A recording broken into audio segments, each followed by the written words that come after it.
Hello guys, আজকে আমি রুই মাছ পোস্ত রান্না করবো।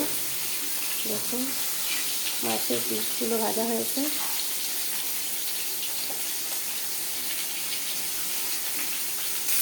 রুই মাছের মাথাগুলো ভাজা হচ্ছে।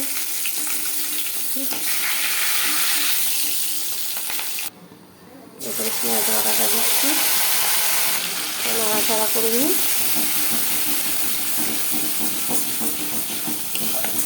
যতক্ষণ না কষা কষা হবে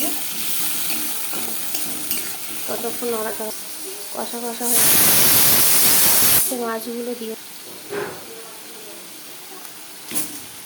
একে একে মাছের পিসগুলো দিয়ে দেবো। এবার অল্প একটু জল দিয়েছি, ঢাকা দিয়ে রেখে দেবো। দেখুন মাছটা কষা কষাটা কেমন হয়েছে।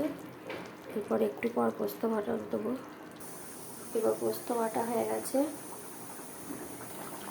দেখুন এবার পোস্ত বাটাটা দিয়ে দিচ্ছি।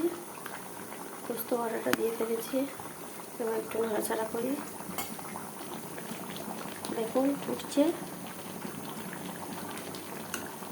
ফুটছে। পোস্ত রেডি হয়ে গেছে। দেখুন ফুটছে।